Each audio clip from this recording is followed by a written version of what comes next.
Hello, student.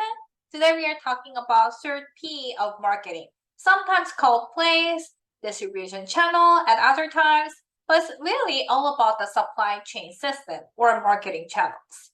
So if you're someone who is a retailer, how do you buy finished goods and then make them available to consumers? Are you using the multi-channel or omni-channel systems? If you're a manufacturer, this takes into account all the different systems that are in a place that you go through from raw material, procure material, sometimes the component parts, putting all those together. And then figuring out the procurement system and then what marketing channels will work best for you.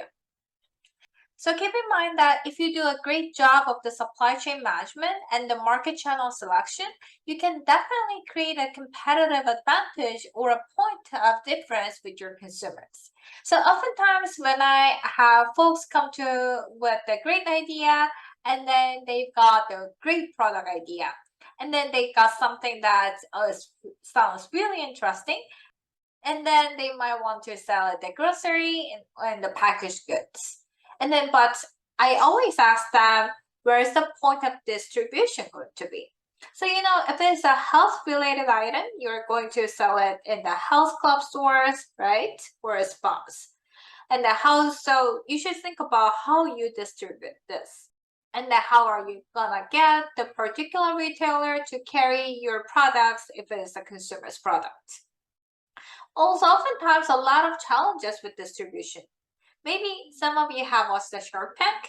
If you ever watched Shark Tank, one of the first questions they ask is, who's selling this thing? So if you're selling it online, that is the one channel of the distribution. So are you getting into Walmart or how are you selling your products? So we are going to talk about these things today. So the basic, what is a supply chain?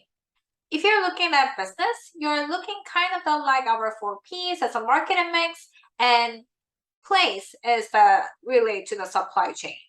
It's all about the delivering value in the supply chain, really helps to deliver value to our clients. So we are finding ways to deliver move values step by step. Because supply chain really is the integration of the all parts of our business from concept to getting to our end clients and all the things that goes in there. So the thing is, realize you might find some efficiencies along the way.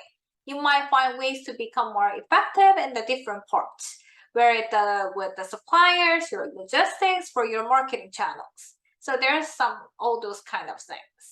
So supply chain really is the complete package, what we are doing.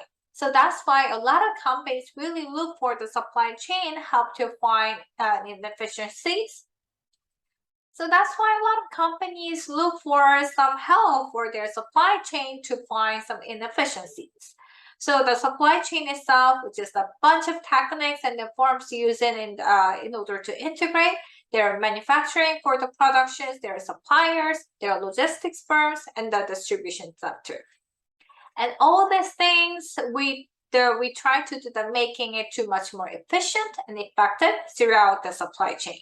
So we can cut costs and then pass the savings to our clients. So the supply chain can really affect our business in a lot of ways. So if you kind of think about in terms of the streamlining of your distribution, there's something that you can see every day. When you go grab some foods in the McDonald's drive-thru, you cannot imagine how many supply chain management actually help you better in the overall customer experience. So one thing you can look at it is supply chain helps us to reduce errors because the companies monitor these things and then they will see, wait a minute, there's a lot of the products lost here. And then we see that there are a lot of customers return in the second time related to the certain order. What's going on here? So it looks like something get messed up. So the supply chain management can help you to see these errors and then help them to reduce those errors. So let's just go back to the drive-through examples. So when you go through the drive-through and then when you order it, you will see the screen and the screen shows the list of what you have ordered. So you read hamburger, milkshake, and it says on the screen. So you see that, and it helps to eliminate some errors because sometimes they forget to put something down, but with the screen, we can check on it. And inside, there's also a screen to check to make sure that all order is there. So these little things like that help you to reduce errors and then make us happier customers.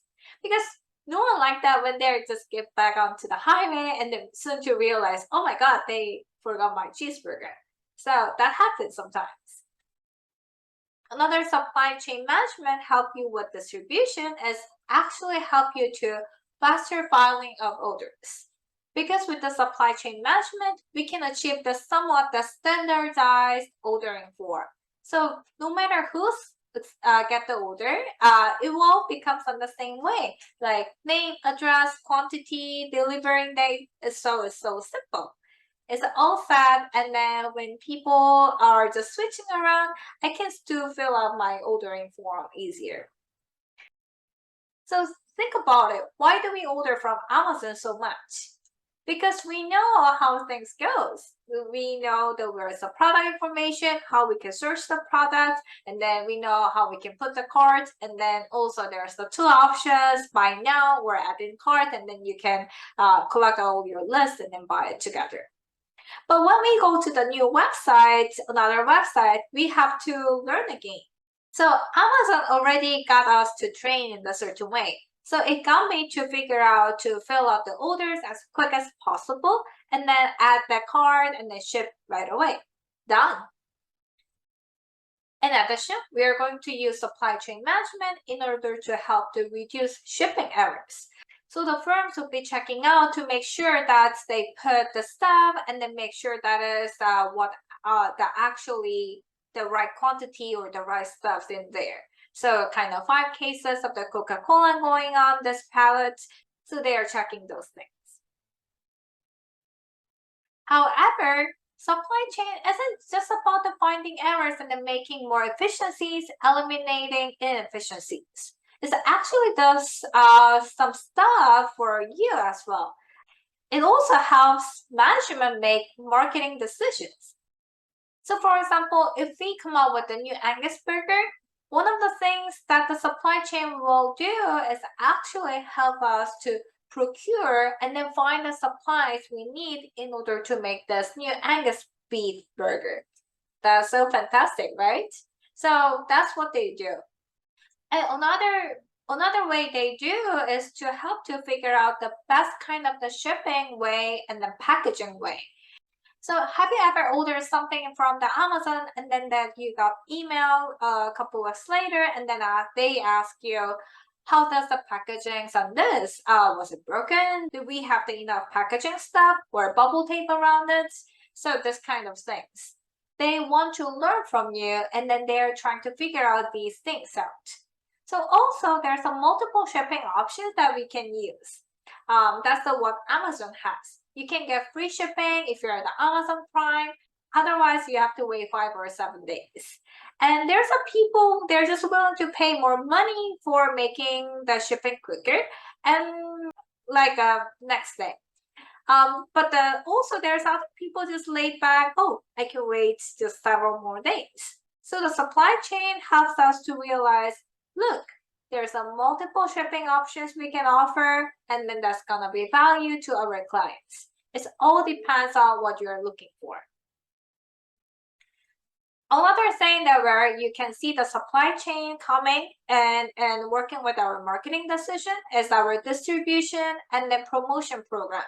So because think about it, if you're Red Lobster and having a lobster week, well, the supply chain, they know, hey, it's a lobster season, so we can make this lobster to you in time. But don't make lobster season or lobster fast or lobster, put the lobster in the every menus in non-lobster season. It's gonna be too expensive for us. So we have to think about all those things. And you know, when it comes to the Black Friday deals, the supply chain people also say, look, if you're gonna have these deals for the certain product to really get the people to buy a lot, we need to make sure that we have enough of those inventory, and then we got to make sure everything's ready for that, because you don't have to set the people, because you cannot set people by promising them all TVs are just like $100 and then you don't have any TVs. So therefore, the supply chain is really the influence with our distribution and promotion. And that's all coming together. So I hope this helped you to understand a little bit more about what supply chain is. So to sum up, marketing channels add value. They create time, place, and exchange utility. So let me tell you more details. So think about it. Every person have to go every individual TV manufacturer's website, and then have to take a look at all these scenarios. It will take a lot of time. But it's really efficient and effective if you go to the Best Buy store or just go to the website and then figure out. That's what we are finding right now. And people love Amazon. The kind of 50% of our product search start from Amazon. This particular marketing channel, this retailer provider make us convenient and then easy for shopping. So it reduced the number of transactions recorded, and it reduced our search time, and it adds the overall utility and then add value to our life. So how do we sell things? If you're manufacturers, what are the different marketing channels out there? You can go to the manufacturer to consumer. That's called direct channel. There is a way we can sell things.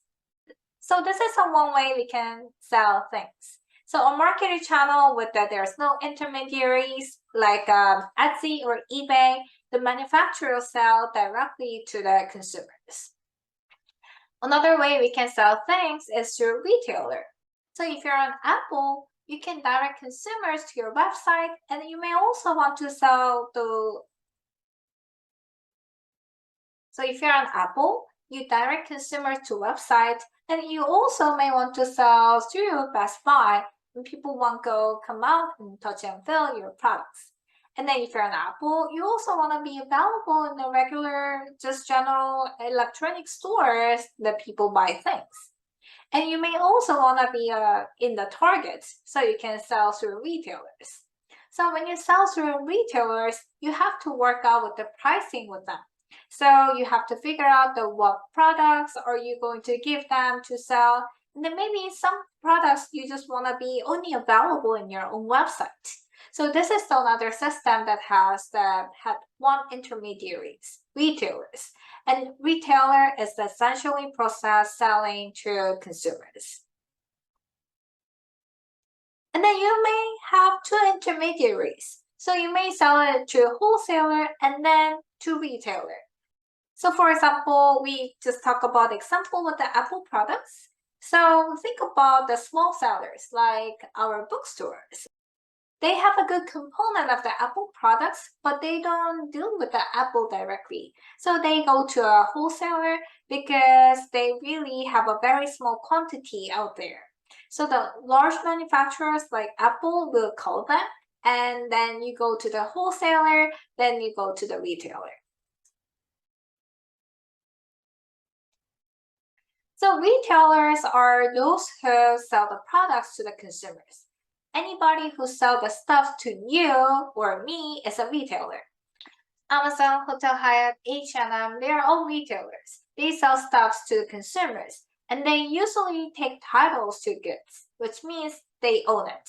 So they are not selling their consignment for the manufacturers. So the retailers buy from wholesalers, and then they resell it with their markup. So what they have paid from the manufacturer or the wholesalers. And then we talk about the markup in the previous class. Wholesalers are the institution that buying goods from the manufacturers.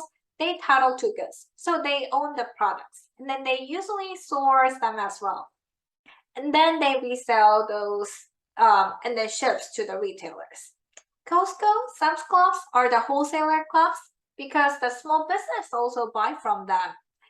However, there are many businesses who are just the wholesalers. They just want to wholesale equipment, products, and then they just sell them to the retailer or business wholesalers. And they also take the titles to goods. Now let's talk about the type of the vertical marketing channels. There's a number of different types of the vertical marketing channel systems.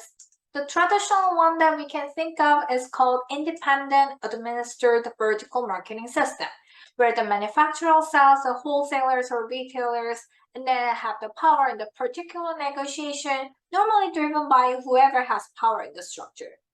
Keep in mind that when it comes to the marketing channels and channel negotiation, there can be a great deal of the conflict because everyone in the marketing channel system wants to make a fair profit. And also they want to have a certain level of the competitive advantage. So as you look at some of these different systems, there's basically some have a power game that is wielded by whoever has the most power in the supply chain. So you can take a look at the Walmart case here.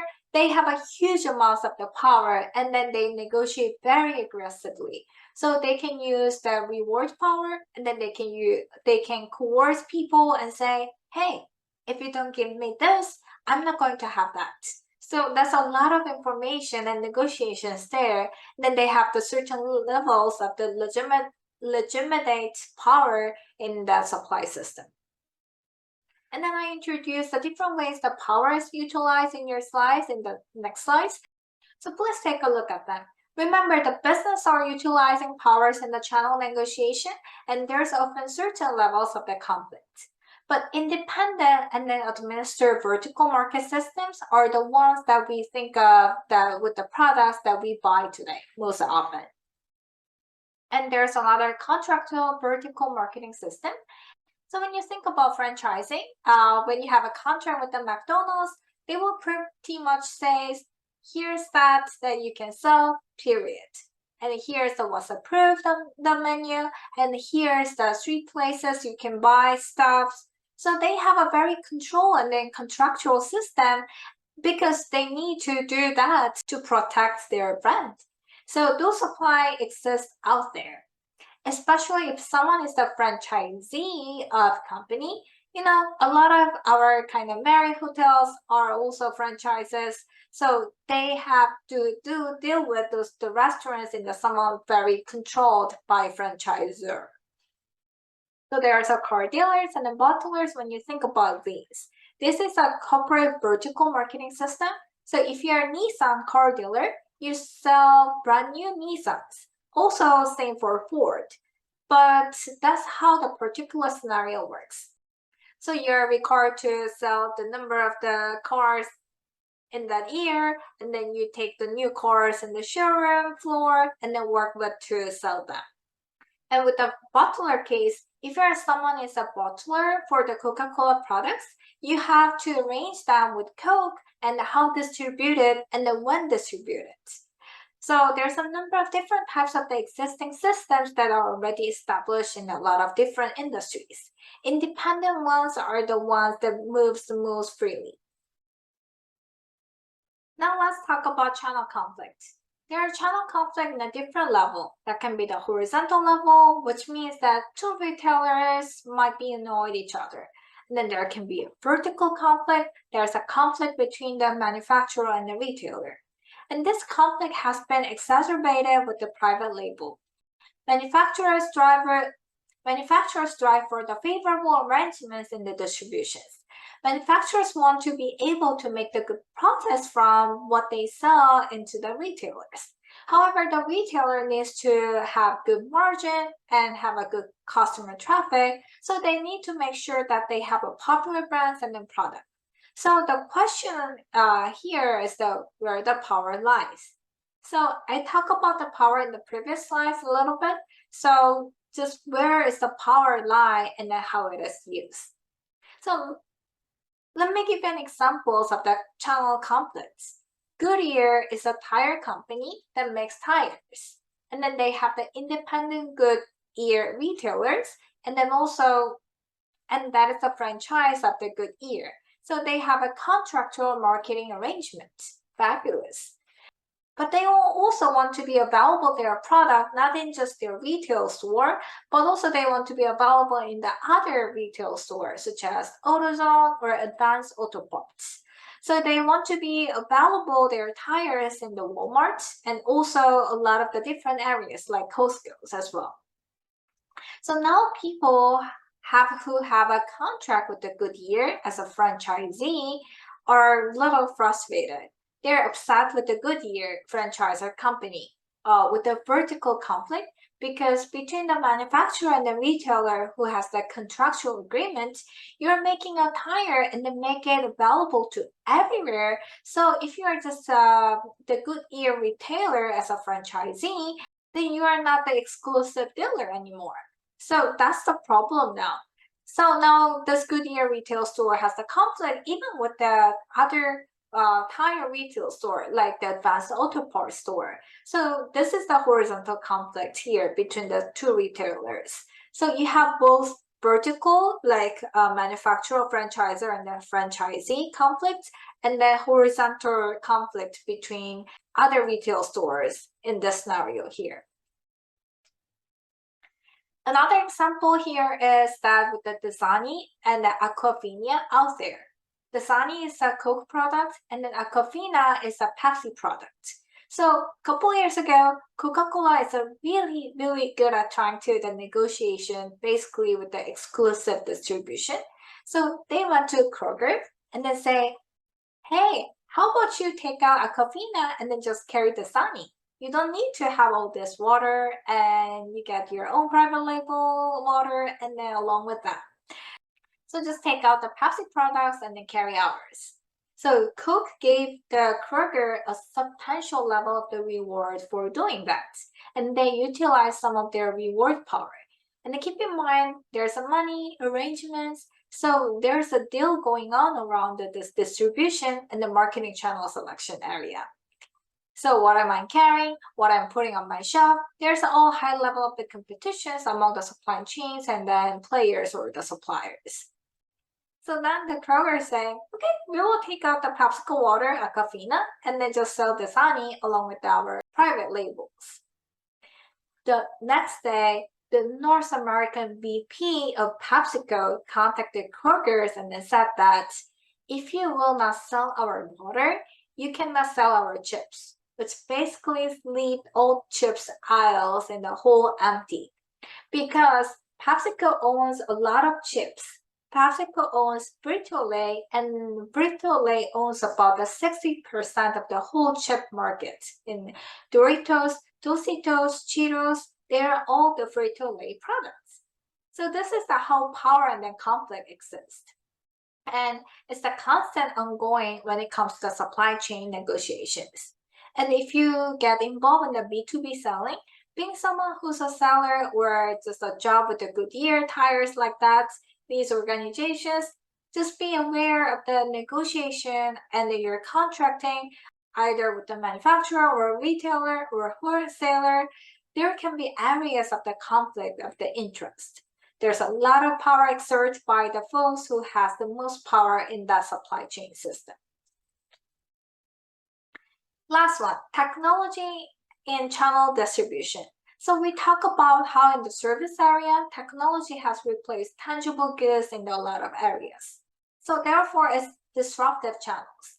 We go less to Walmart and Target, and then we don't buy the whole bunch of the DVDs anymore. So technology has really disrupted a lot of channels and a lot of the arrangements.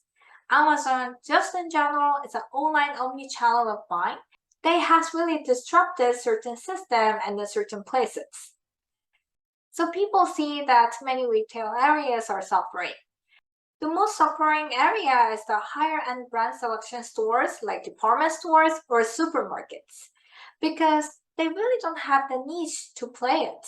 The discount store seems to be okay, and the specialty store seems to be okay, but some of our mass market players with more medium price like JCPenney, there is no price or value seem to niche for them. So they suffer very much as the technology has changed things. And travel and transportation also has changed that greatly through technology and the online direct to the consumer selling. So the technology will continue to disrupt these channels, and we will continue to see lots of the negotiation, lots of conflict, and a lot of opportunity for creating the competitive advantage by making your product valuable to folks where they want it and then when they want it. So this is the chapter of the supply chain management. Thanks for watching.